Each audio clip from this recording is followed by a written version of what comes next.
stand up straight, damn it, man. Matt Ungard and Juan Corridor were huge rivals with each other. They each thought about the other guy as being in his way. That was motive enough in my book. As for evidence, there's the Jamming Ninja's button. It was ripped off of the ninja costume and was found in Mr. Ungard's Hakama. The defendant's fingerprints were also all over the knife. The defendant bought the knife from for the crime scene. Wait, what? The defendant bought the knife for the crime, which makes this a premeditated murder. He bought it?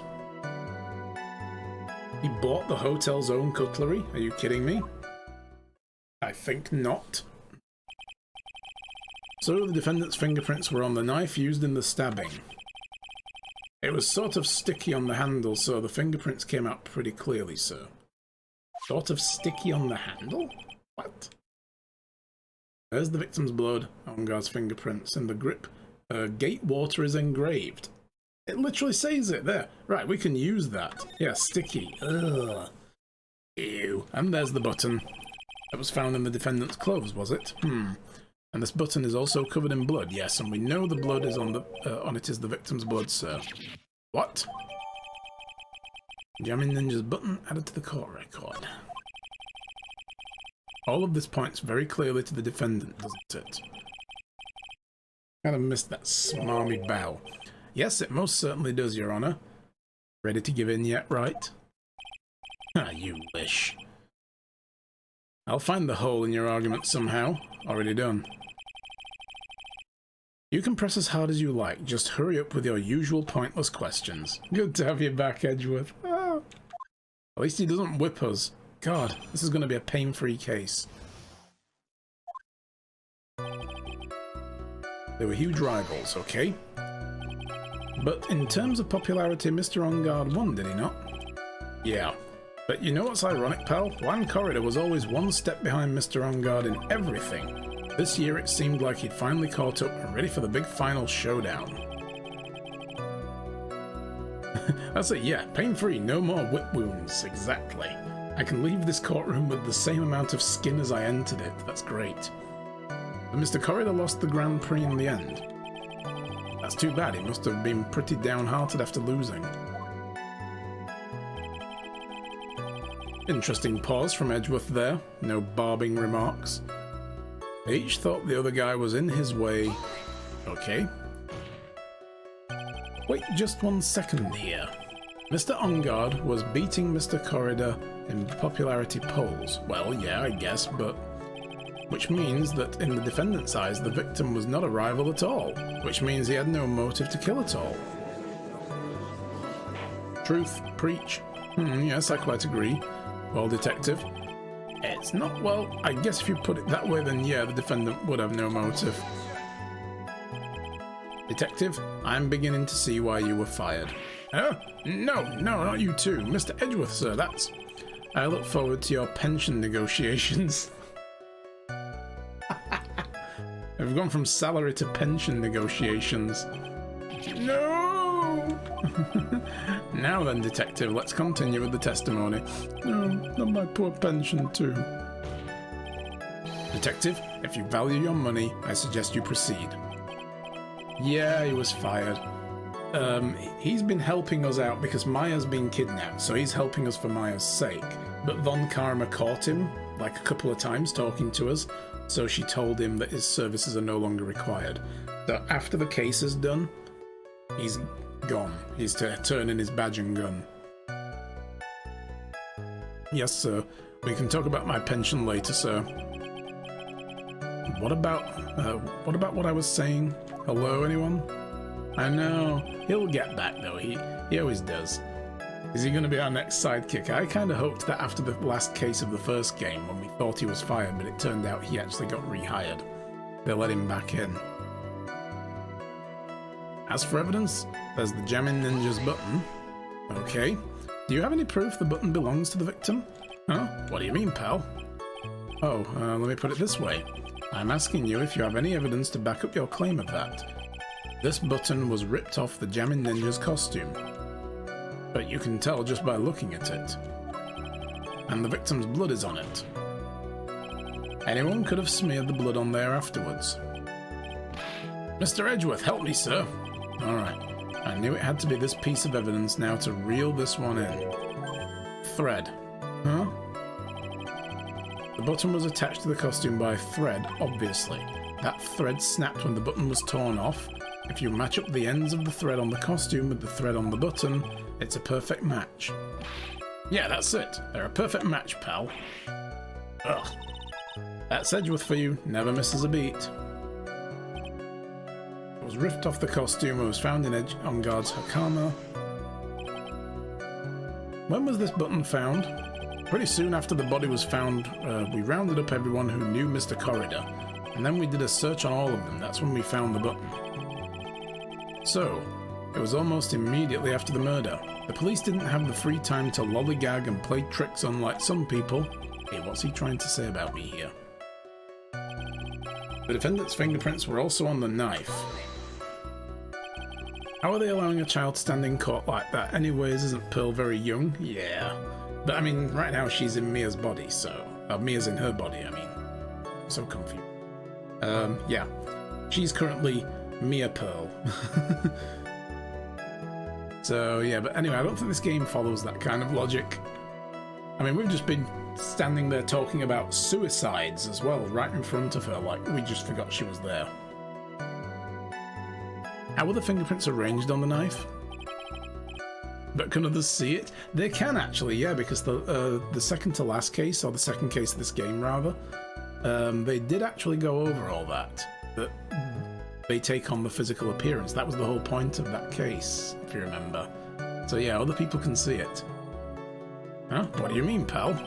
By examining the fingerprints, you can determine how the defendant held the knife. For example, did he hold it normally or overhand? Oh, that's what you mean. Well, we didn't actually think of that. Can't believe the bumbling in this department. Hopeless. Were you paying attention to his testimony, right? The defendant's fingerprints were all over the knife. There's no way to determine how the knife was held the moment of the murder. So the defendant is the owner of the knife then? Isn't. Let's question this first. We know this is the one we need to pull apart. There's no way this was a premeditated murder even if he bought the knife. Sorry, pal. Isn't this some... Oh, this isn't some pocket knife. It doesn't fold, so it's not great for walking around with either. Well, this is not good. If the prosecution can prove it was a premeditated murder, we're done for. Phoenix. Yes? There's something very interesting about what the detective said just now. Think carefully before it's too late. A button covered in the victim's blood and a knife with on guard's fingerprints on it. Be grateful. If the judge were more rash, he would have already pounded his gavel in closing. We're still in a world of trouble. Well, before any battle, you must find your enemy's weakness. Let's find the weakness in the testimony, no matter how small it may be, okay? Right, so this button. Let's have a look. Let's actually have a look at this. Ripped from the costume, covered in Corridor's blood, found in on guards at Karma. I don't think we can really dispute that in anything yet, because you can see quite clearly there that it's missing, and it's close to the stab. We need to quarantine Maya, she gets in too much trouble, yeah.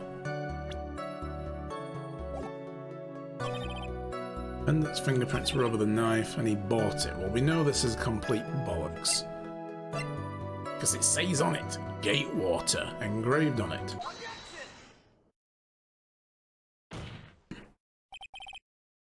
Wait a second. What?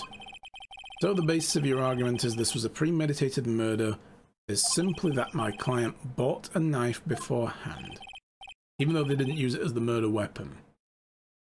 That's right, pal, the defendant did not buy the knife. Huh? Take a good look at the handle on this knife and you'll see what I'm talking about. Huh? It has Gatewater seal set into the handle. Gatewater? I think I've heard that name somewhere before. Alright, who slaps him first, me or you? That's the name of the hotel, the Gatewater Hotel. Uh-oh.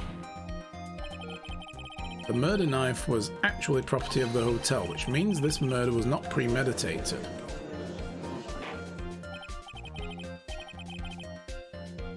Yes, that's very true. This is a very big hee. What is it, Mr. Edgeworth?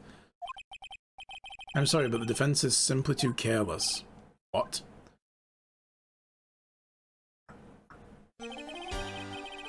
I think whether the crime was premeditated or not has already been determined. How so? I admit this knife is hotel property. There is no one currently on the police force that is dumb enough to not realize this. Currently on the police force. But I didn't... Oh. The question is, where did the knife come from? Why, that's obvious. It came from the victim, Mr. Corridor's room. Sorry, Your Honor, but that is incorrect. The victim ate a last meal before he was murdered. With that being the case, I would like to draw the court's attention to what is on top of the table. Knife and fork. There is a knife and fork on the table. And tomato juice. Ew. Then, where in the world did this knife come from? If it pleases the court, it does. I would like for us to recall the room of the defendant, Mr. Matt Ongard. Especially what was on the top of his table. There's something missing. Perhaps it's a single knife? Maybe he used the katana to cut his steak. We investigated the leftover dishes for fingerprints, and while we were investigating, we came to the conclusion that Mr. Matt Ongard's knife was missing. Ugh. Mr. Ongard had gone to the victim's room with the knife he had used during dinner. Why would he carry a knife on a visit? To kill, of course. And with that, I believe the prosecution has proven this was a premeditated murder. That's kind of hard to argue against. Amazing, Mr. Edgeworth. Absolutely brilliant. A brilliantly clear deduction. Jeez, Judge, chill. It seems like Edgeworth had this plan from the very beginning. Must be one of those traps and I just walked headlong into it. A murder weapon with fingerprints and a button from the victim's costume. There is quite a sizable amount of evidence here. I can safely say that any further deliberation is a waste of your Honour's time, although I wouldn't mind if the defence were to present evidence not yet shown to the court.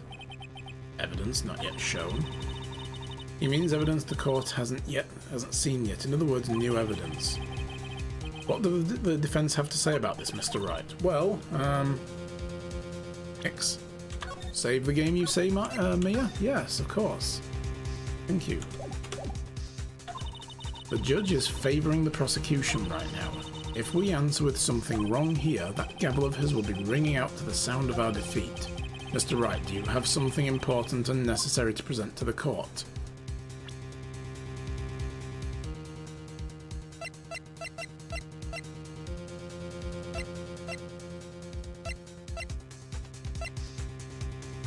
I mean, the only thing he knows we have is the suicide reports. It's got to be one of those, right?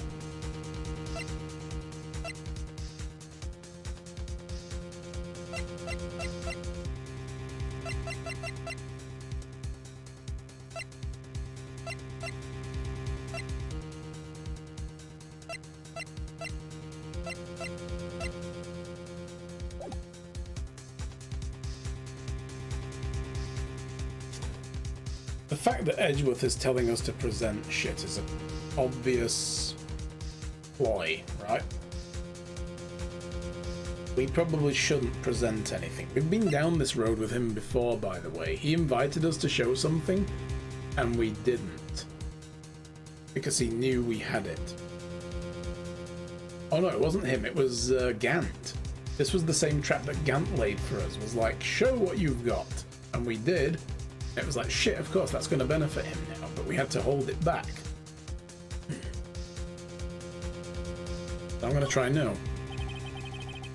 This has to be another trap. Better if I don't say anything than risk throwing out a bad piece of evidence. Looks like the defense isn't saying a peep on this one, which means this court is adjourned.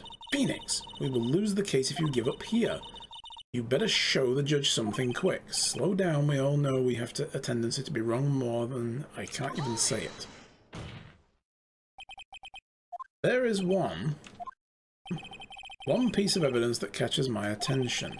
Something that this court has yet to see. Mr. Wright, I will say this one more time. I do not feel this trial needs to continue at all. However, I am giving you one chance and only one. What the judge is saying, Wright, is don't try pulling one of your usual bluffs here. If I mess this up, it's curtains for all of us. Oh my god, the whole health bar is flashing. Alright, well I'm going to save it again, just because. No reason. I don't know what we're supposed to present here. What is this important evidence you must show the court?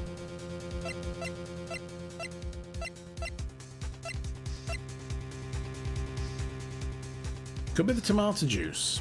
The whole, you know, why was this not broken in the struggle, but everything else was?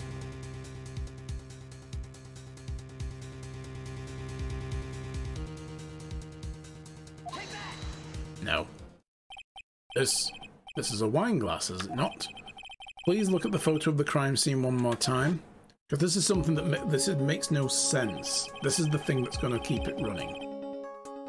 The scene is a mess because the victim struggled against his assailant. The vase was broken, his makeup is all over the floor.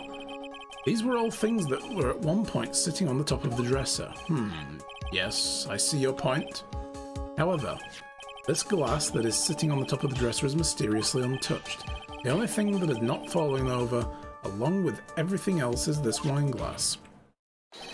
This piece of evidence is more than strange enough to warrant further consideration. Gumshoe's like, yes! Well, what do you all have to say? Ah, well, yes, it is a little peculiar. Yes, isn't it? I thought it was. You can stop looking at me with those puppy dog eyes of yours now. Mr. Edgeworth, what is it, Your Honour? Your opinion? You don't need my opinion. Because there is no special meaning to that glass. Well, obviously the killer poured himself a glass and then didn't drink it. Why? What? Safe to say the glass was set there after the crime took place, yeah? By the person who discovered the body, Adrian Andrews, for example. She could have easily been so shocked she set the glass down without thinking. Why did she have the glass? That's it, they realised tomato juice is gross. That does sound very plausible, Mr. Wright. Could Miss Andrews really have set the glass down without thinking?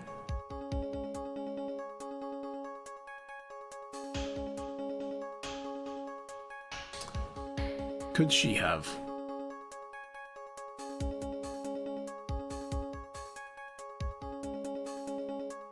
I mean, that's a really strange conclusion. It is possible. Is there no way, though? That's the question.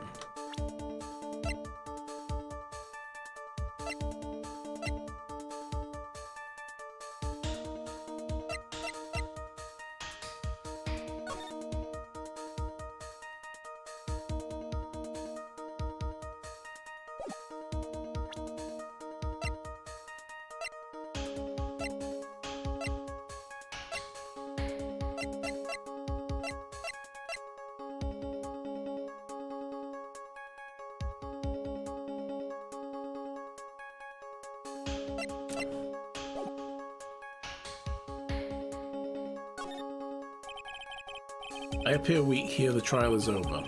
I can look for my proof later. For now, I should trust my instinct and point with certainty. They might just fall for it if you're thought-provoking enough. The defense would like to challenge the prosecution's theory. We would like to see something that proves it was Miss Andrews who set the cup on the table. You've turned the situation on its head yet again, as usual. Mr. Edgeworth, do you have any proof to back up your claim? No, he hasn't. He's just bluffing. He'd be like, oh yeah, we fingerprinted the glass and it was her. Unlike Mr. Wright, I never say anything unless I have the evidence to support it. What? You're not thinking hard enough today, Wright. Did you think this wine glass escaped my notice? then of course it has been thoroughly inspected for fingerprints. Fingerprints? There were only one set of fingerprints on this wine glass. Only one? Well, whose were they? They were not the victims nor the defendants, rather they were of one Adrian Andrews. What? Why did she just, like, find the body, pour herself a glass, and then walk over and set it on the table? She'd have been too shocked to pour herself a glass. That's why I said the person who had discovered the body had left it there. Are we done here, Mr. Wright? I can't believe I fell into another trap. Ms. Andrews was probably holding the glass when she went to see Mr. Corridor. There wasn't any tomato juice in the defendant's room. Maybe she brought it with her from her room. I don't think so, no, she might not have. There was no tomato juice in there. And yet, what's his name? Corridor's room had 2 empty bottles, and he has other vegetable juices as well, like beetroot juice and that kind of thing.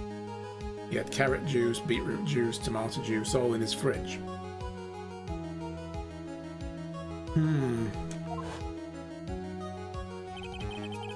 But upon seeing his dead body, she was stunned and set the glass down on the dresser. What you just said makes a lot of sense. Besides, there is actually a bottle of tomato juice in his room that's partially used up. So it must have come from that bottle. Tisk, tisk, tisk. Now do you see, Wright? You can't change any part of my scenario as it explains everything all too well. Is she standing over the guitar case? Yeah, I think she could have reached across, though.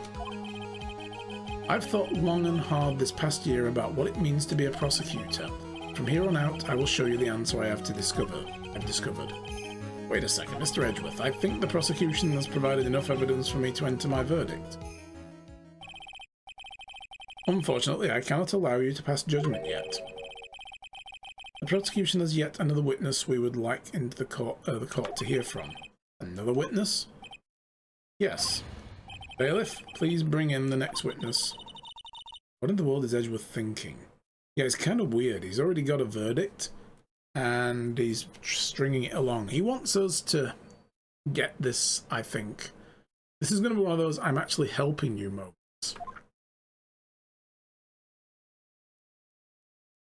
Oh, God. Now then, witness, please state your name and occupation. Maybe he doesn't believe the victim is really guilty. He probably doesn't. Witness, your name and occupation, please. Gotcha. I wonder what happened to the calm composure he had earlier. Oh, Edgy boy, it's been, what, a year since we last met, hasn't it? You should be more happy to see me. I saw the report with her testimony, but who knew that under that helmet it was the Wicked Witch of the witness stand? I'll tell you this, this time I know what I'm supposed to do. So today I'm going to tell you anything and everything. Even things that don't have to do with the terrible crime. Ms. Witness, that terrible crime is all the court needs to know about. Ah, Jesus Christ, no whips, but we're getting blasted to death. Shush, I'm talking now to my dear Edgy Wedgy right now. Don't interrupt us, Gramps. Yes, ma'am. No, please, by all means, interrupt her, please. Anyway, witness, your testimony, please. It's true what they say. Youth are hot-headed nowadays. Not that I mind that at all, Edgy. Now then, what should I start with? The witness was on security detail at the hotel on the night of the murder. Is this correct, Ms. Oldbag? It was a great job being able to see my dear Juan. It's almost too much for my little heart to handle. You mean you were a fan of the victim? Look, everyone is crazy over that on guard saying he's cute in a fresh way or something, but not me. I wouldn't say anything so silly. After all, I have no interest in a little child like him. He's the same age as Juan. I'm only interested in a real man, Juan Corridor. But those two were the same age? Anyway, as I was saying, I was pacing in front of his room that night. Very well, please tell the court what you witnessed the night of the murder. Leave it to me, edgy poo. Oh god. If you guys go to my Twitter account, by the way, yeah. My live announcement, if you want to retweet that first of all, please do. But yeah, I found a really nice meme image for this moment. It's pretty fun. Alright, what you witnessed. Anyway, after the ceremony, I went to pace around the hallway in front of his room. There was something I was interested in finding out, you know. We know what that was. Well, since I was on the job, I made sure to keep a good eye out the whole time. That's when someone showed up. It was a man coming out of poor Juan's room. It was On Guard, Matt On Guard. He was trying to sneak his way out of Juan's room. I don't use social media besides Discord, if that counts. Alright, I'll put it in my Discord server later. It's a funny image. It's really good. So Mr. On Guard came out from the victim's room. See, it has to be him. He's the murderer. I see. Well, Mr. Wright, you may begin cross-examination. He was probably trying to confirm the scandal that was in the newspapers.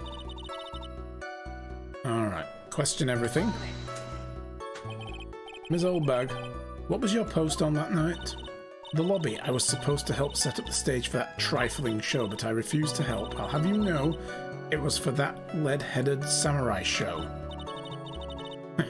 I even took out a few of the nails. Wow. Maybe it was a good thing the show didn't go on. Besides, that manager with the glasses seemed to be working hard at it without me. So I thought I'd take a break and spread my wings a little. And that's when you went to hang around the victim's door. Something she was interested in. Something you were interested in? Just what was that? It's not some little thing I can just go around telling everyone you know. It's top secret between me and Juan. Oh, and Edgipoo, of course. Mr. Edgeworth, what is the thing she was interested in? I have no idea. I despise gossip, Your Honor. Gossip. But it should prove relevant.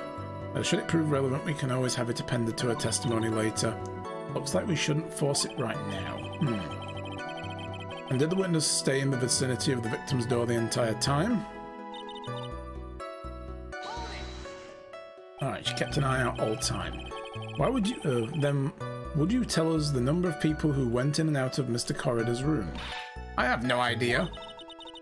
I wasn't born, so I could count things for those who didn't pay attention in class. That's why ever since I turned 20, I quit keeping track of how old I really am. Yes, well, that would explain your age, was not included in the report. In any case, the witness then saw someone, correct?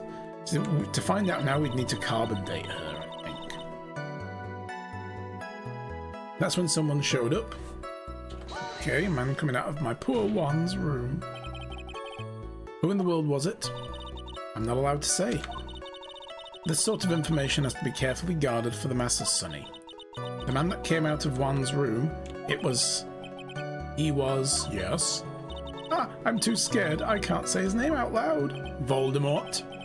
It was Voldemort. Oh, what I would give to have Franziska's whip right now.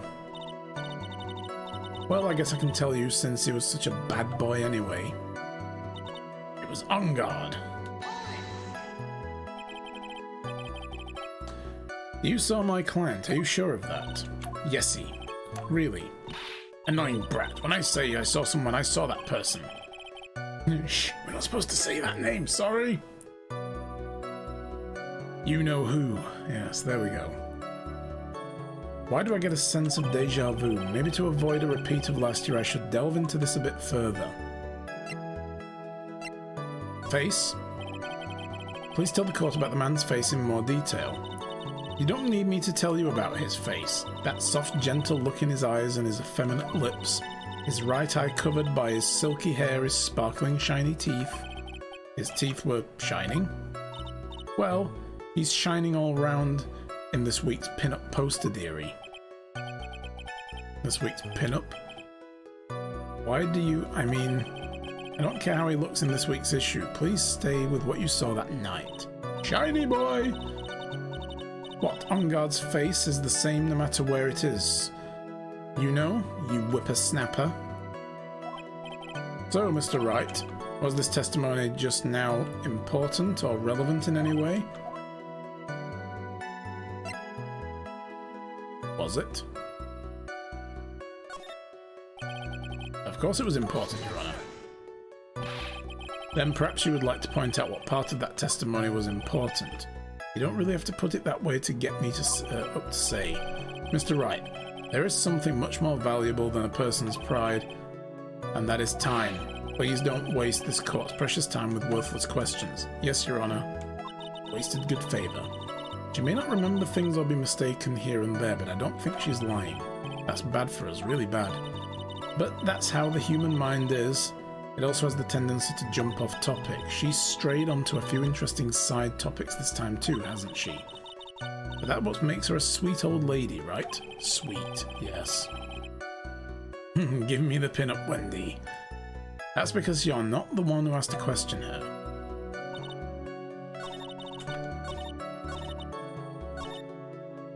Alright. Let's press again and ask the other questions. So the client, blah blah blah blah blah. What was the person carrying? In which hand, his right or his left? In either. Both.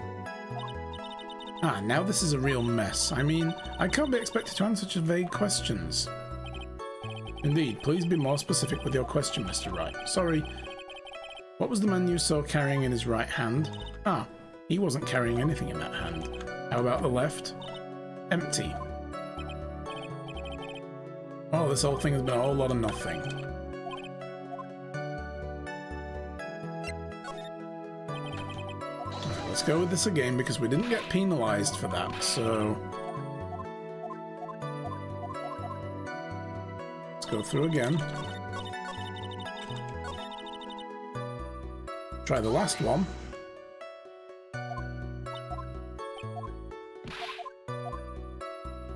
Clothes. Please tell the court about the man's clothes in more detail. What a troublesome man you are, really, as if something like that matters. Well, yes, it's called identification. But it does. Now, what was it? Oh, yes, it was that thing. What thing? That gaudy thing he's always wearing, that racing jacket. Interesting. Yet, the button was caught in his costume. Right?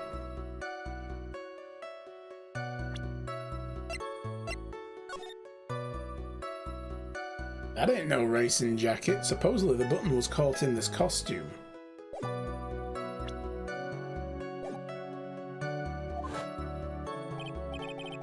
He was wearing that at the detention centre too.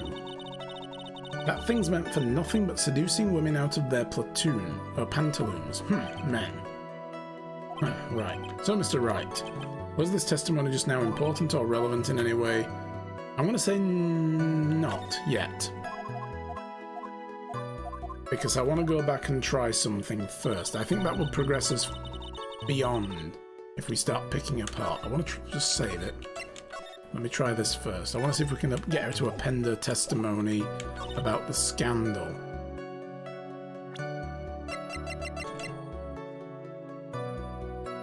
Because they literally said, gossip in speech marks.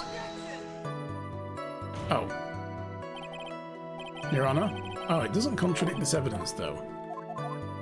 Right, okay, I wasn't sure if that would work. Maybe it's not the time to press that yet.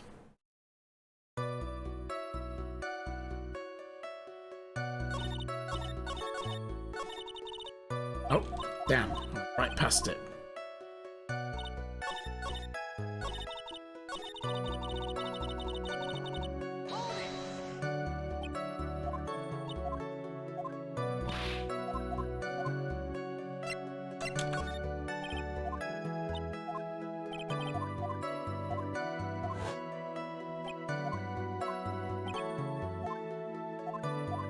Is it relevant in any way? It is very important. This one is. Of course it was important, Your Honor. Then perhaps you would like to point out what part of the testimony was important. Don't you see it, Edgeworth?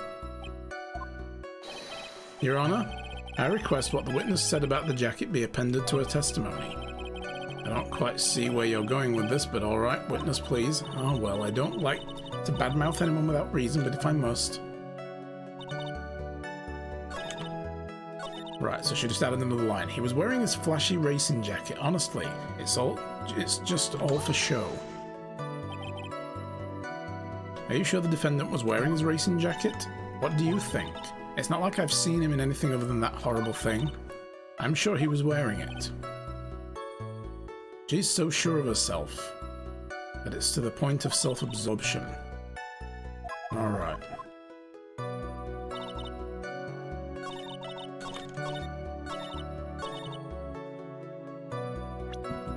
Alright, let me save it again. And...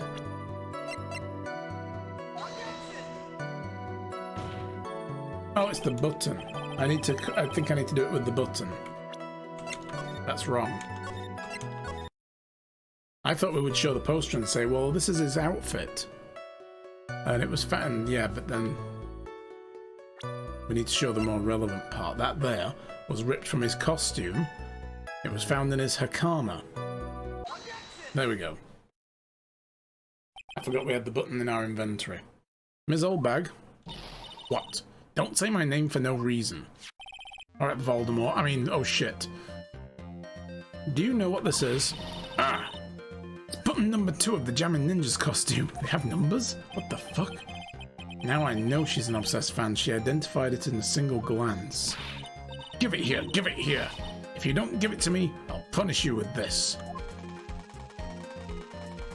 Uh-huh. Can we get her a padded cell when this is all done? She really is a die-hard fan to want a button covered in blood. This button was discovered on Mr. Onguard's body during a full body search. See? See? This button proves beyond a shadow of a doubt it was the rascal Onguard. It was caught up in the pleats of the Nickel Samurai Hakama pants. See? See? And Onguard is the Nickel Samurai. Witness, now it may just be me, and I do have an active imagination. But just now, didn't you say that the defendant, Matt Onguard, was wearing his usual racing jacket? Come out of the helmet. Take the goldfish bowl off your head. Ah, I'm so sorry. Sorry that you judge people based on what they wear. If I were bad about you, here she goes. Here she goes. Shit. Give me a tongue lashing. Oh my god, she's dissing my clothes now. What?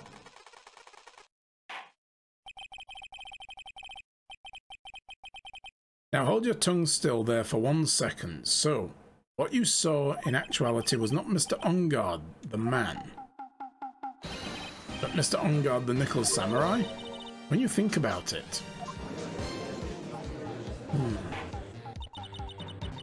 They're really one and the same anyway. Yeah, but you just said you saw what he was wearing. Ms. Oldbag, this is a very important point we're talking about.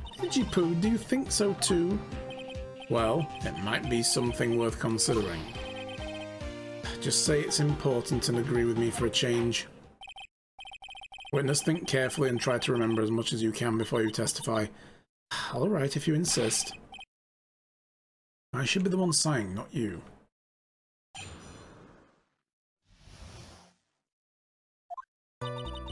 Onguard, yes, now I remember. The Nickel Samurai, that's right, it was the Nickel Samurai I saw, yes.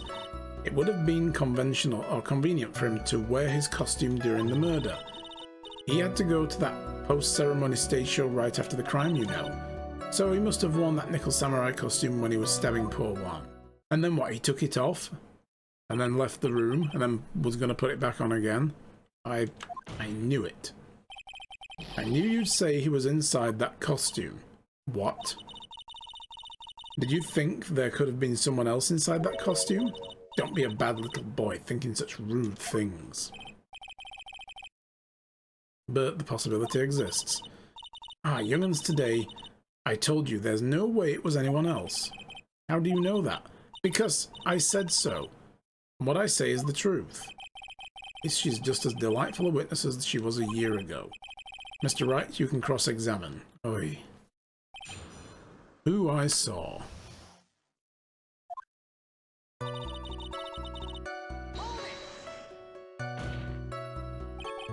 Would you please get on with your testimony?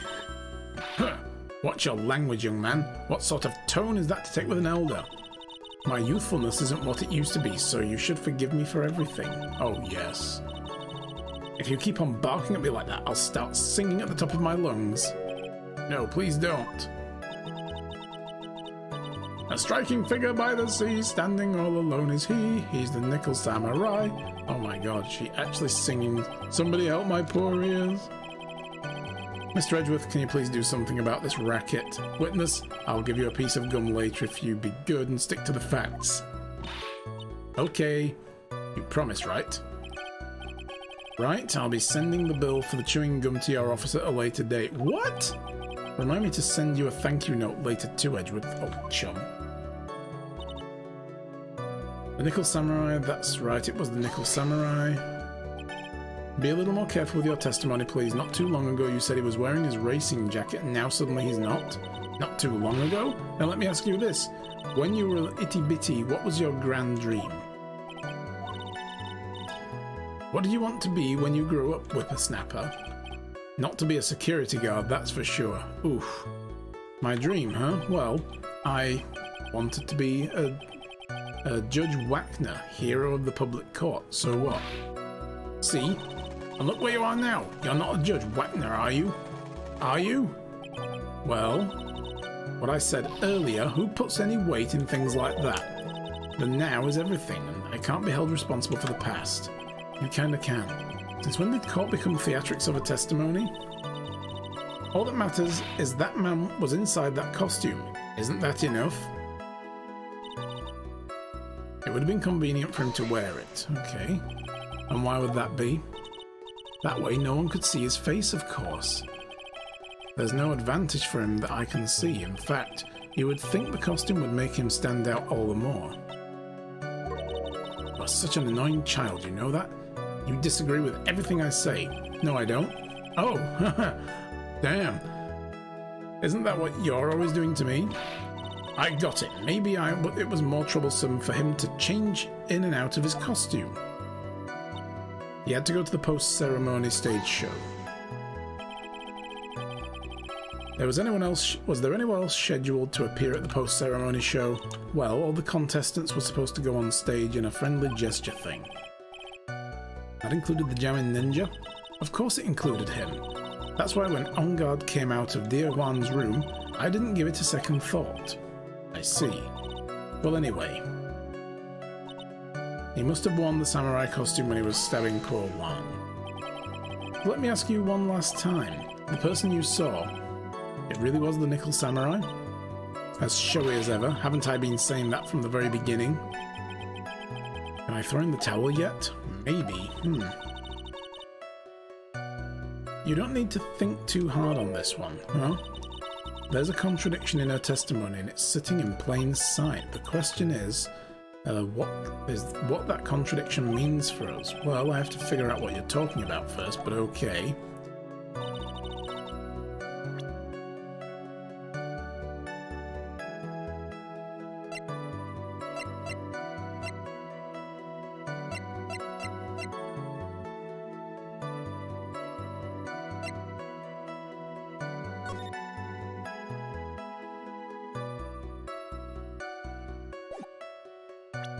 Contradiction.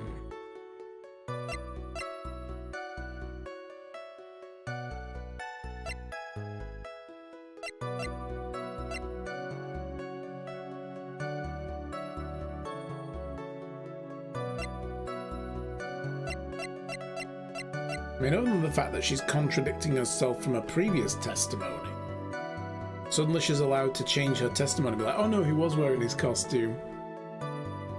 But anyway.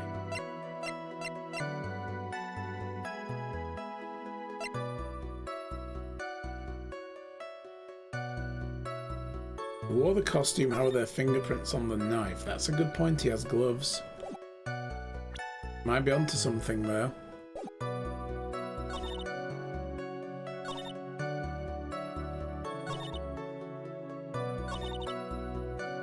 He must have worn the costume when he was stabbing poor Juan. So that'll be the one we do with this. There you go, Deepus, you were right.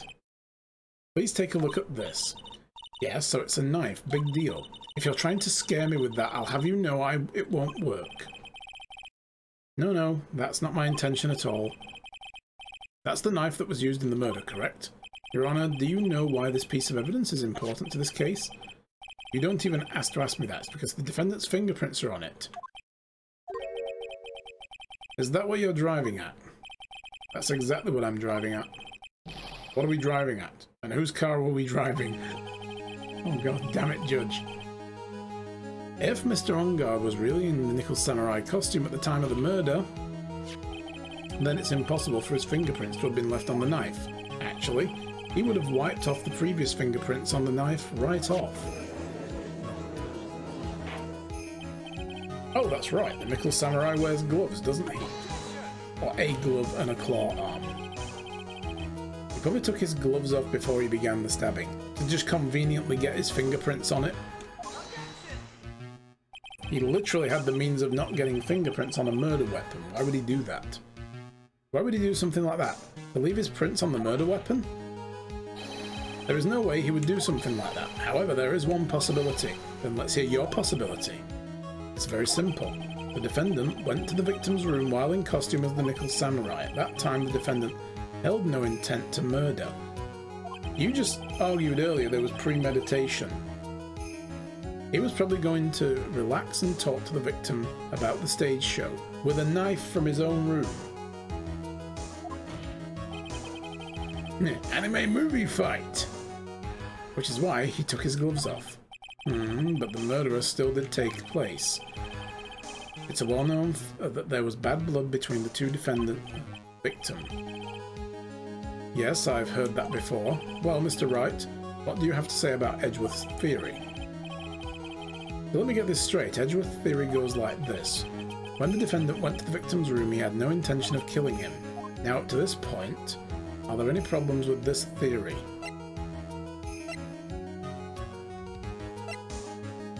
There is a contradiction. He took the knife, although if we admit there's a contradiction, we're literally proving the prosecution's case again. We're conceding that he did take the knife.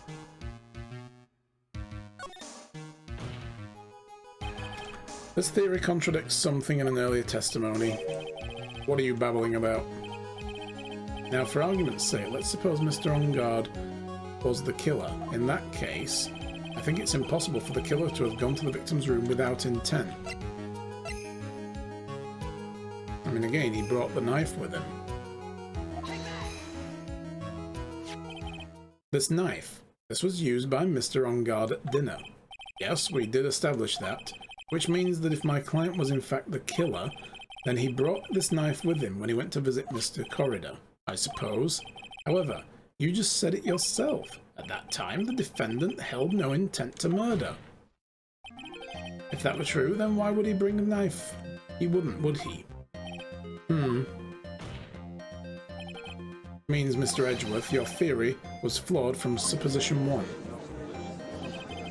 And one more thing. If the murderer was wearing the costume at the time of the murder, there should be glove marks left on the knife, which means the defendant's fingerprints shouldn't be all over it like bees on a hive. That's true, some of them would have been rubbed off. And that brings me to my final point. This knife was planted by the real killer to hide their identity and mislead us. Order! Order, I say. Order in the court. Was this knife really planted by the killer? Well, I mean, we know that he was already strangled. Why would the murderer do such a thing?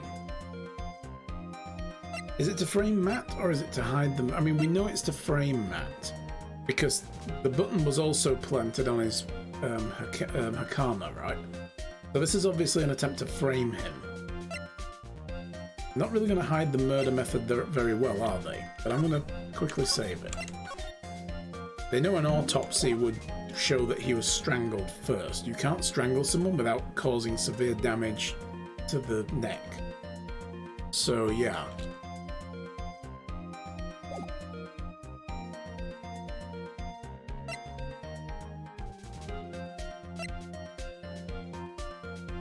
But it's still a leap at this point to throw that on the table and say he's been framed.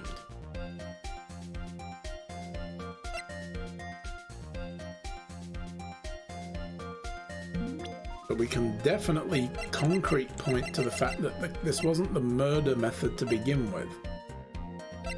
I mean, again, we know that he was strangled with the scarf and then stabbed. This was testified earlier. Makes no sense to do the stabbing, does it? If On Guard had not taken the knife with him anyway because there was no intent, then let's say things came to blows and a strangling happened, what would he do then? Run back to his room, grab his own knife, come back and stab him in the chest with it anyway? To be like, there, now they'll know I did it. Make any sense, does it?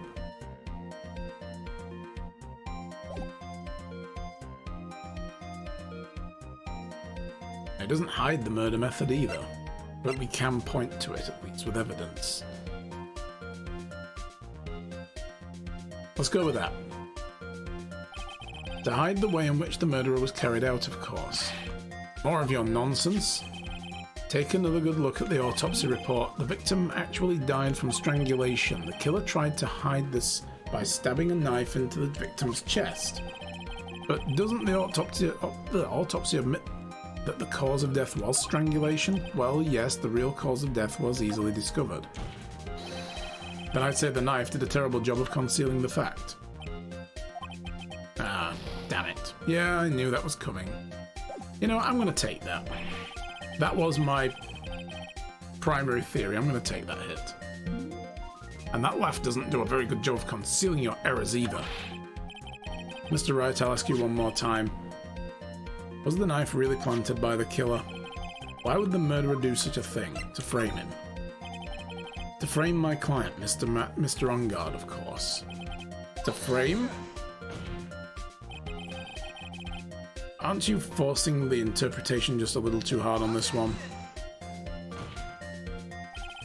But we just established the witness saw the nickel samurai in costume, and if that were true, then there shouldn't be a single fingerprint on the knife. Ugh. Witness! Look, I've made your life a tiny bit more difficult, Her Edgy Poo. Witness, did you or did you not really see the nickel samurai? Well, I guess at first I might have forgotten, but God's sake. Are you saying you mixed up Mr. On Guard with the nickel samurai, his character on TV? But I mean, I can't really do anything about that now. Look, I was waiting around in front of their doors because, well, I wasn't waiting around for the nickel samurai, that's for sure. Right, now we're coming around to this. He wasn't waiting for the nickel samurai. Alright then, who were you waiting around for then? That's top secret to anyone outside of security. I have a feeling you were waiting for Mr. Juan Corridor, am I correct, witness? The way you think, you are a sad amateur with a terrible case of nearsightedness. Amateur? Me? What am I an amateur of? Everything. So Old Bag was waiting around in front of the victim's room, but it doesn't sound like she was waiting to catch a glimpse of Mr. Corridor. Maybe, Phoenix. Maybe the Old Bag was waiting around for that person. To, I think Mia's hinting at, it's most certainly possible. Ms. Old Bag, were you waiting for this person to come out of the victim... Oh, you were waiting for this person to come out of the victim's room, weren't you? Samus, I mean... Adrian. Who is this person? This is Adrian Andrews, Mr. On Guard's manager. But why would the defendant's manager be in the victim's room? It seems that this is the latest rumour in circulation, Your Honour. Oh, this... Well, this is... I see. The judge seems to be really into the article, if it can be called such a thing. And this manager with the initials AA, are you saying it's... Adrian Andrews, without a doubt, the witness thought so as well. Looks like you've found me out. Well, that's fine. I can throw away this whole sworn to confidentiality stuff then. How much longer are we rolling for today? It's going to be less than an hour. We're going to finish as close to 7 as I can, which is in 1 hour from now. And then I'm going to go and watch Spirited Away on Octo's cast stream. Witness, what in the world are you? Watch out, Phoenix. I've got a bad feeling about this. A very bad feeling. I've got some information, some very secret information from a certain source. So that's why I was doing my own little investigation, in secret, of course. But what for? Oh, just for myself, personal reasons and all that. Crazy stalker. Taking food? Nice. Well, Mr. Edgeworth, how will you proceed from here? I really don't want to do this, however, I cannot simply let this point slide. I see. Very well then. Witness, please testify about the secret information. Get ready. It's going to take the wind out of you young'uns. I'm sure we're all capable of handling this. Really, it's not like we're 10 years old. But then again, when you're as old as this lady, everybody looks like they're 10 years old.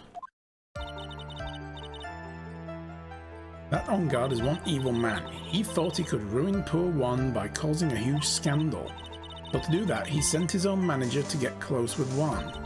I cannot condone such dirty tricks, so I took action. Oh, and this is top secret. You got that? No one else but you and me know yet, okay? Rubbish. The defendant sent his manager. What a distasteful topic for this court. What? Nobody's above gossip. And isn't there a saying, the truth is never pleasant? Never heard that one before, but, you know, with her, nothing's pleasant. That's it. Everyone in court knows about it now as well, so, you know, the people in the viewing gallery and the people they go and tell, it's fine. Mr. Edgeworth, what about this Adrian Andrews person?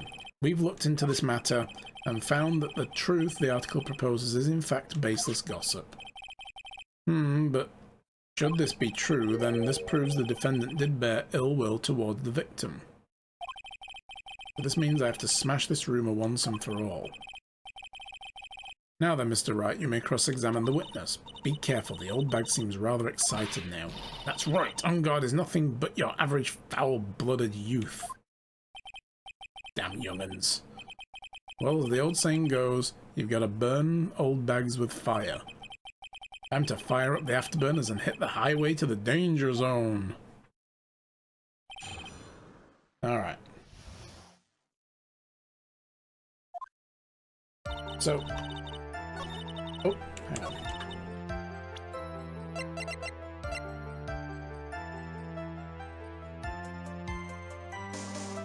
So I wonder, did Old Bag get her hands on Lotta's camera case? Because she said she wrote notes in there of something to write for her article. And I wonder if she was writing that. Old Bag got the camera case, read it, and thought, ooh, is this what's really going on? And then ran off to go deal with us. Intriguing. Yes. You can't say something like that without proof, that's just slander. But it's true, that woman was getting intimate with poor Juan. Look, it says so right here, doesn't it? Manager to the stars, Ms. A.A. But the name of the magazine comes from is called Gossip Land. What? Are you saying that gossip is all just packs of lies? Shock, horror. What do you know? I suppose next you'll swear to me that the news is 100% truth. Wow. From so many years ago as well. Honestly, Sonny, you can't discriminate between the news and gossip. Yes, discrimination is bad, Mr. Wright. Jesus. Discriminate? When did I do anything like that? I just said that gossip is trash. Yeah, ooh, baby. Anyway, on guard will never get me to say touche. Oh yeah, she got it really wrong. Right, you thought you could ruin poor Juan by causing a huge scandal. Okay. A scandal? What do you mean by that? You're a dim-witted one, aren't you? I can't believe you don't know what a scandal is, honestly. What are they teaching kids in middle school these days? No. I wasn't asking what the word scandal means. Even I know that much. Well, that on guard thought he could get his own monopoly on popularity.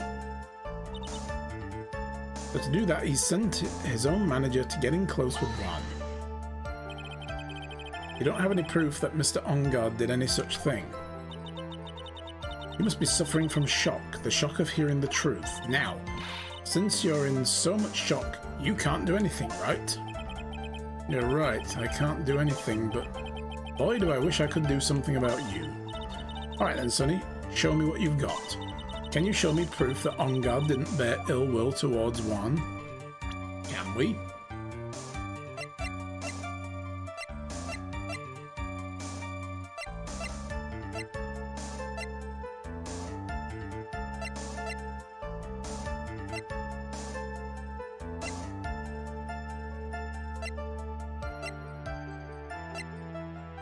I guess we can't yet.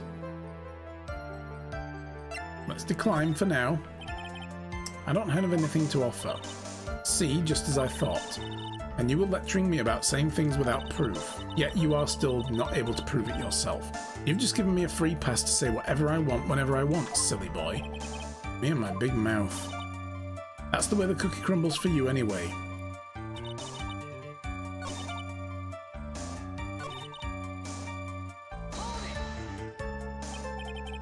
So what do you mean by took action? Like I already told you, I was lying in wait close to the crime scene. Once that slimy woman came out from Juan's room, I was going to capture her and teach her a good lesson, something you young'uns need. You were going to teach her a good lesson? I was going to make her eat the damaging beams of my ray gun. Like this. No, stop. Well, that was too bad that woman didn't come through the door that night. So how did her fingerprints get on there? Oh, and this is top secret, blah blah blah. Wait.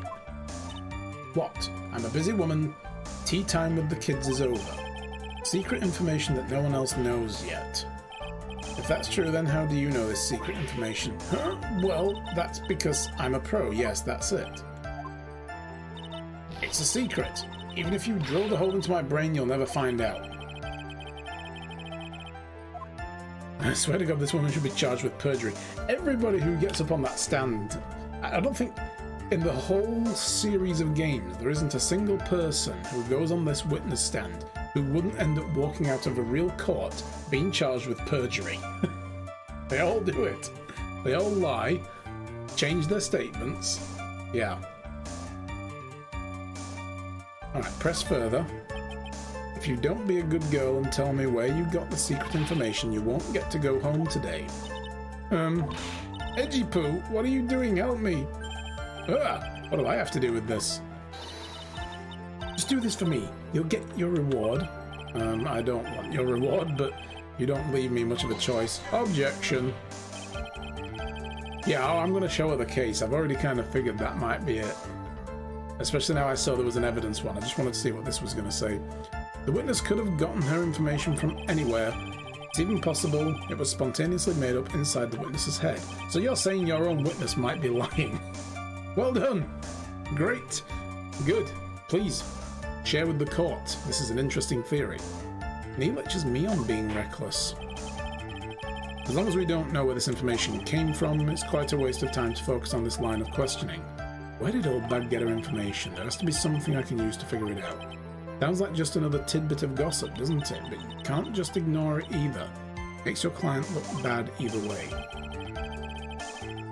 Well, I don't think I heard anyone really out of the ordinary just now. There has to be something we catch her on, yeah. When I find out, I'm going to press the heck out of it.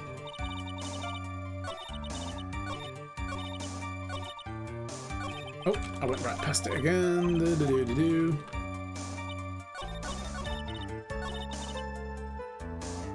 Alright, save. So I think we have to press again and then choose a different option to present evidence. Wait, blah blah blah blah blah. If you have this, how do you know?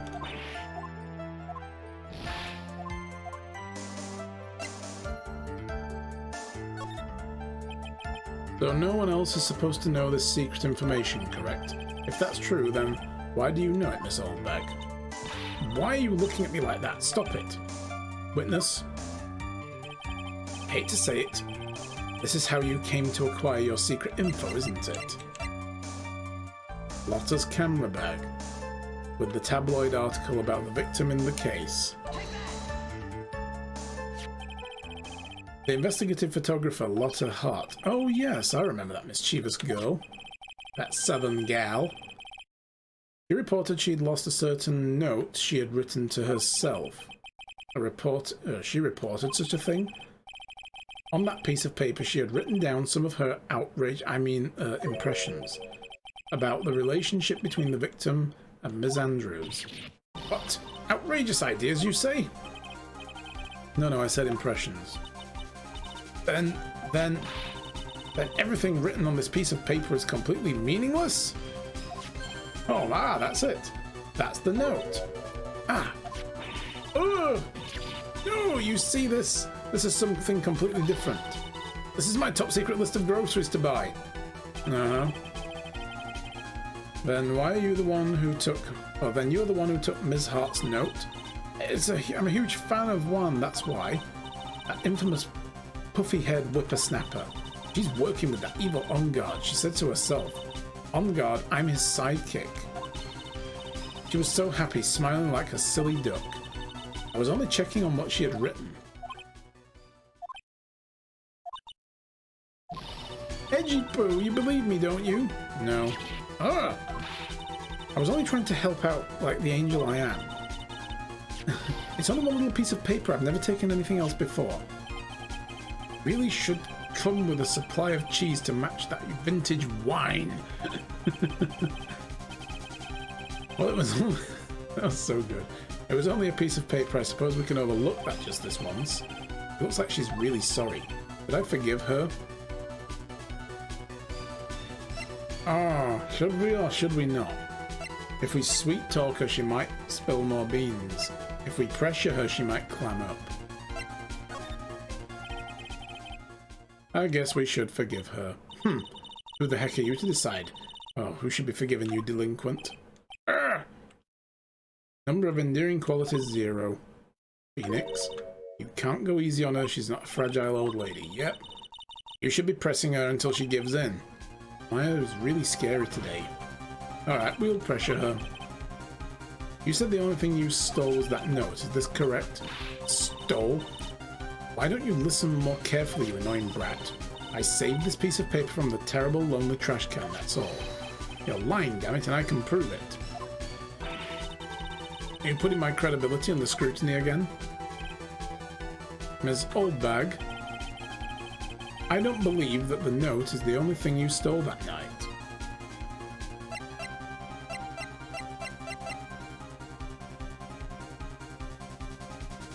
No, we know the guitar turned up at the movie studio again. Just imagine if she stole the fucking guitar. Oh my god.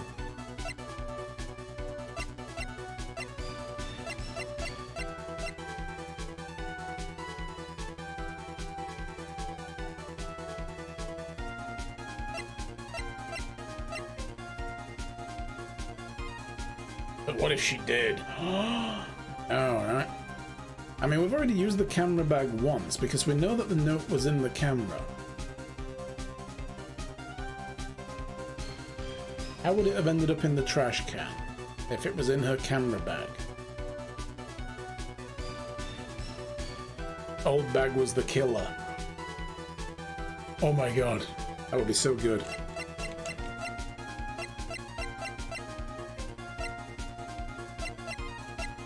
Killed him with love, I know. Ms. Oldbag, that note was with a camera inside its case, wasn't it? A camera? Yesterday, Lotta Hart was raising a huge sink over her camera. He kept saying something like, my sweetie's $1,600 camera disappeared on me. Why? Why? Witness! What is it, Gramps?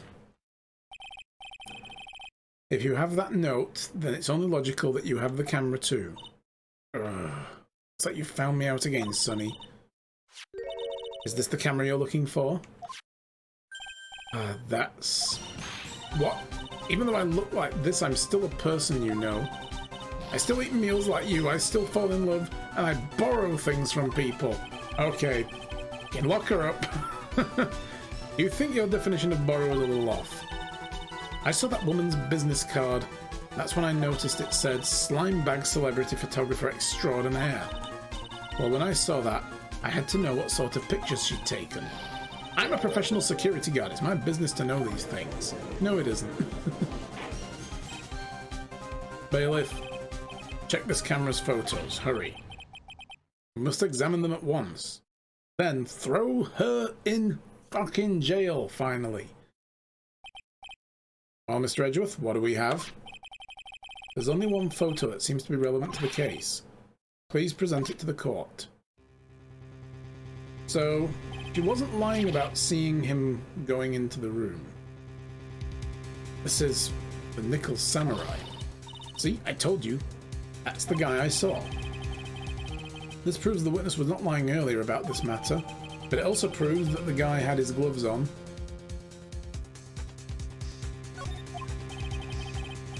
What does all this mean, Mr. Edgeworth? This photo by itself does not prove that the person is the defendant. However, in his own confession, Mr. Ungard clearly stated that, at the time of the murder, he was still in his Nickel Samurai costume. If that's the case, then the Nickel Samurai is the defendant. Interesting. He told us he was in his room, though. He didn't say whether he was in costume or not. How did it come to this?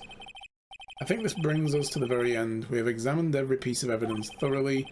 Final comments, Mr. Wright. The court will consider them before we close. Do you agree that this photo is decisive evidence against your client? What a stupid thing to ask a defense attorney. If this photo really is decisive, then we're done for. If I raise an objection here and blow it, then I would put Maya's life in jeopardy. I can't make a mistake here. There's only one road out of this mess. That is to save the game. Before moving on.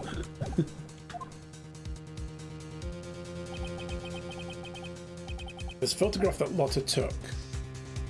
There's... I'll tell you what's strange about it. There's fewer flowers there than there were outside the victim's room later. This could have been taken hours before.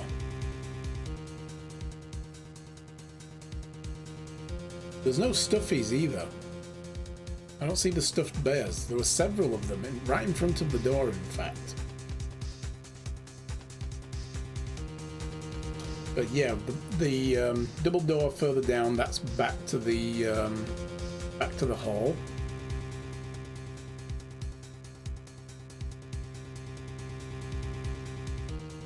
There is something very strange.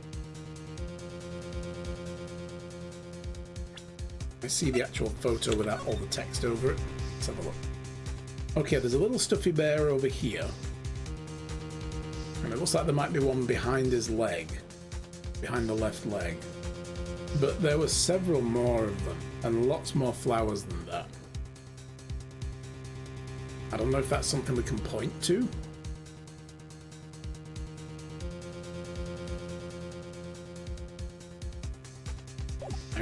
Hang on. No, I think I've got it. The length of the trouser leg is a bit short, don't you think? I mean, you can see the guy's feet here.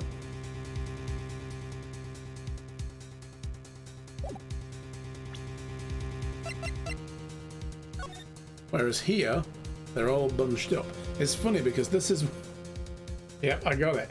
Because this is the thing I was trying to point out in the Steel Samurai case, and it turned out to not be relevant at all, because that's just how the guy's, you know, trouser leg, it was just a very long trouser leg that just trailed behind him.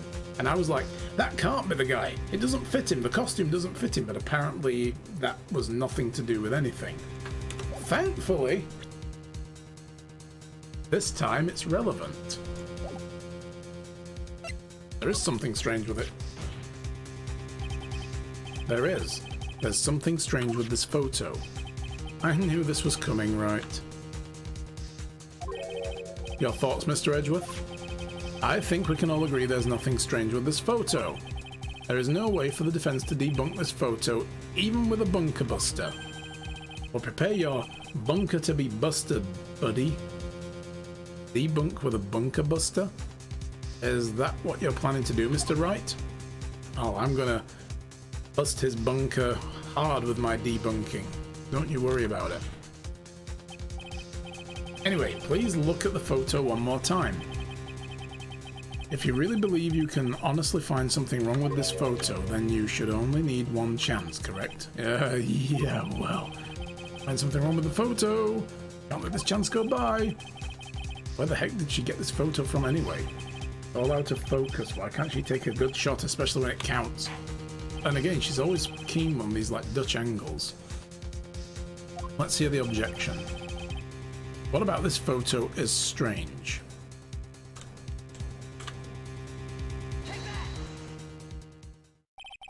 I would like to direct the court's attention to this one area right here. What are you pointing to? His ankles? But you can't see them. If you could see this person's ankles, that would be one thing. However, you can't. And what does that mean? The costume person in this photo could not have been Mr. On Guard. What is the meaning of this? I wonder if you would care to elaborate with an actual fact, that is. Let's take a look at the Nickel Samurai poster. Please pay particular attention to the area around the bottom of the hakama. His socks. You can see his socks. Those Daz white socks. Especially... exactly. However, in this photo, the Nickel Samurai is clearly holding his hakama up just to walk. There is only one explanation for this. The person inside this costume is clearly much shorter than the defendant. Alright, I think I've turned things around myself. That's curious. Huh? What is? Edgeworth is unusually calm today. Fatality! That's true. He's just letting the trial run itself and he's only along for the ride. Along for the ride? What do you mean by that? I can only guess that perhaps he doesn't feel under attack at all. Or he's like, he wants to see us win. He doesn't feel under attack? Then I haven't damaged his case at all. Mr. Edgeworth, where does this leave us? If the person in this photo is not Matt On Guard, then everything the prosecution has tried to prove has become meaningless.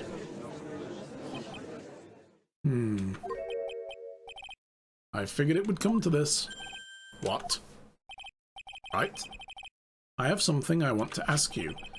I think you've proven that this person inside this costume is not Matt On Guard.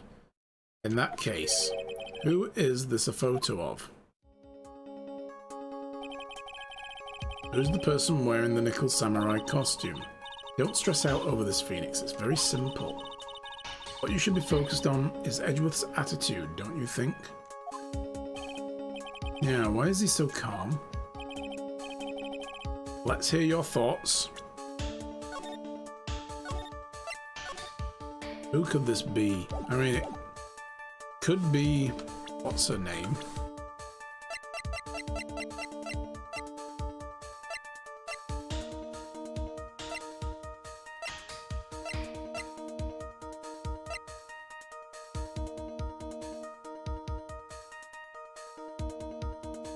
Could be Adrian. Why would Matt say that he was in the Nickel Samurai costume all day, though, if he wasn't?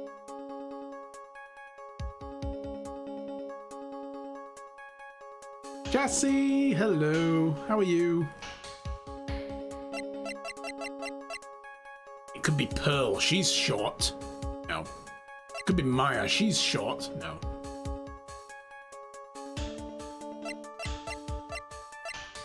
There's no Will Powers. That guy would bust out of that costume. How are you today, Chassis? How was Animal Crossing?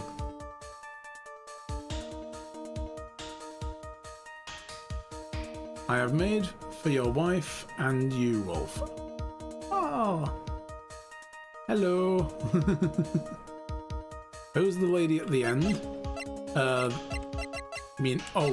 This one here, Celeste. Right, yeah, Deepest, you missed some of this. So, Celeste, she was Juan Corrida, the victim's manager. 2 years ago, she was found hanged.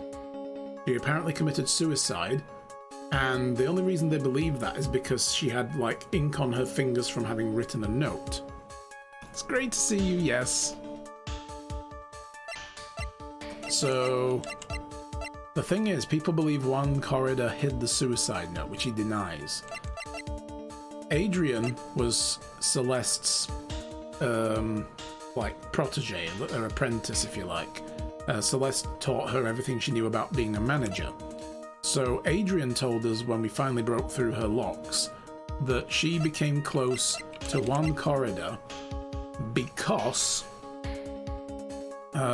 she wanted to find out about that suicide note. And the thing is, she also, shortly after Celeste was found hanged, she tried to kill herself as well. And has since then, you know, moved on. Kind of, but not. So yeah, that's what's going on there.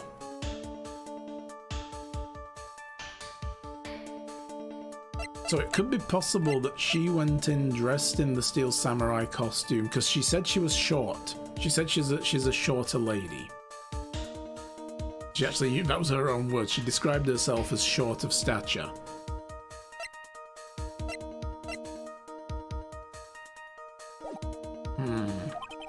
So maybe she was wearing it to go see him so that people don't know it's her. Possible. It was you! You were short! Chassis did it, everybody. You all heard it. Is that a confession? Who's the person in this photograph? We're gonna try it.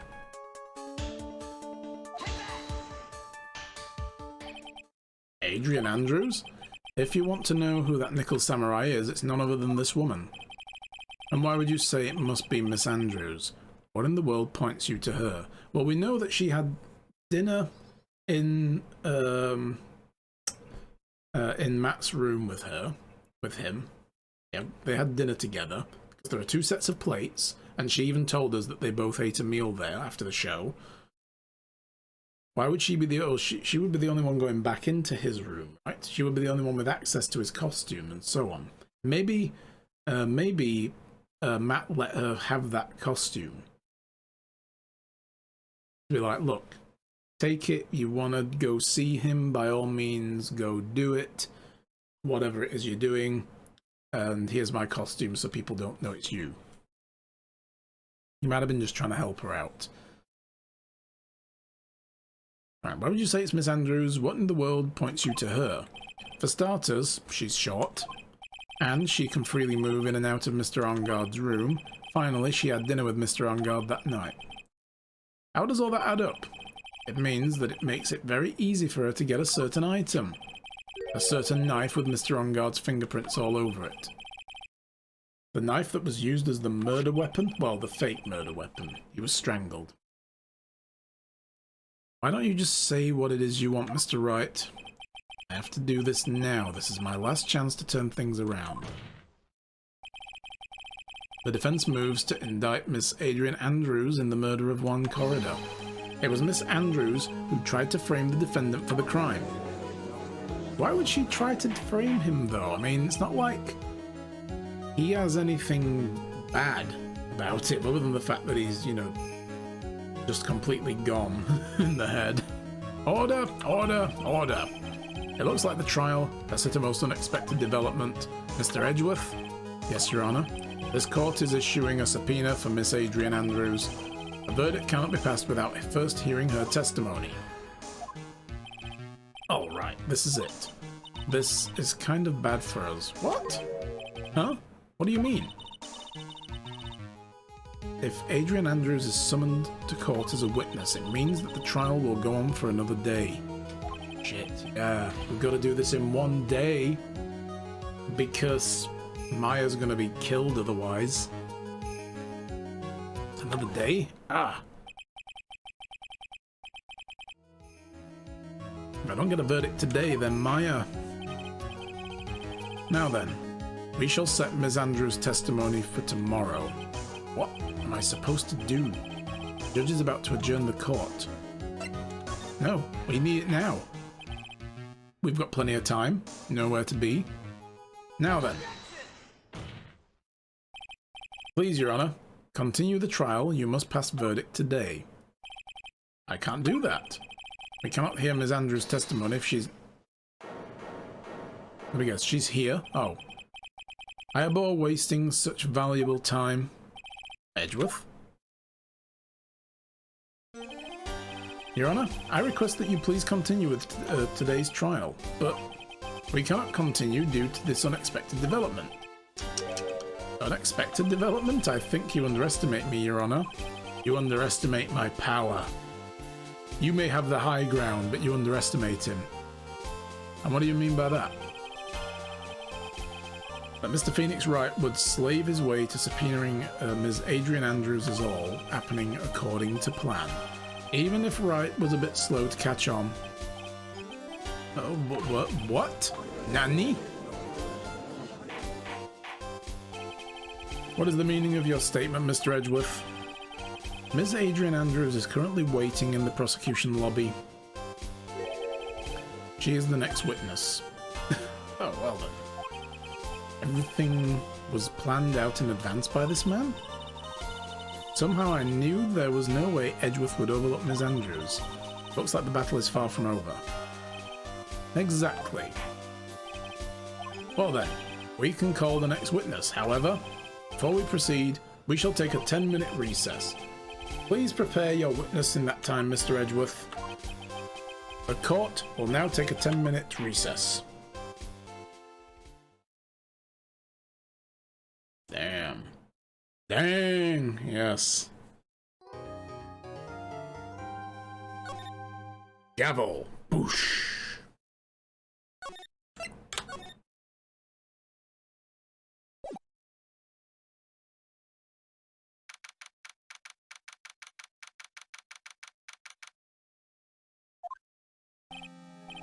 Dude, I can't believe that. Adrian. No way. Not cool and collected Adrian Andrews. Well, she's your manager. It would have been very easy for her to pull this off. The only person who had easy access to the knife you used at dinner was, well, her. So, after the ceremony during the break, huh?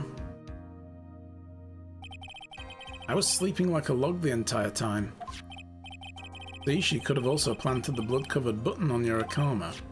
Although she wouldn't have needed to if she stole the costume. Because she was the one that came to wake me up? Then, dude, you're saying it was really her? Yes, she's the real killer. She was the one who murdered Juan Corrida. But why? I thought she was buds with Juan.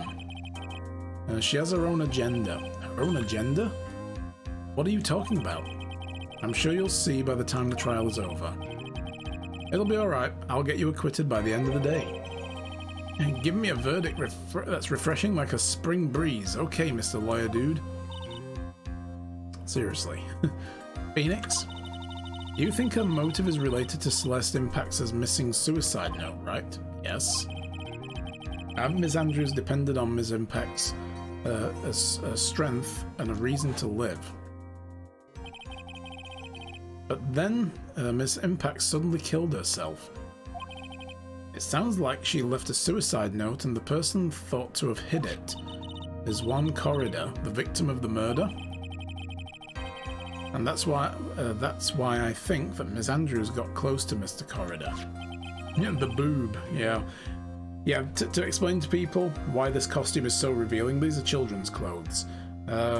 This is normally a 9-year-old girl, who is also a spirit medium, who is currently channeling Phoenix's dead boss, old boss, Mia, which is the girl's cousin, basically. And when that happens, they transform physically into that person, apart from the hair, and of course they're wearing whatever the medium's clothes are. Yeah. But it's all to get the suicide note back. That sounds plausible, but one thing bothers me. What? Who was it that first told us about their relationship? Better stated, Ms. Andrews' dependency issues with regards to Ms. Impacts. Well, that was Gumshoe. Oh, no, it was Edgeworth. You're right. He told us all about that. Yeah. That's right, it was Edgeworth. Gumshoe had already been told to bugger off. Looks like he's still the one in command of the ship. Don't let your guard down yet. I mean, yeah, we're planning to use information against him that he gave us. We need to figure out why. What's Edgeworth's play here? What's he playing at?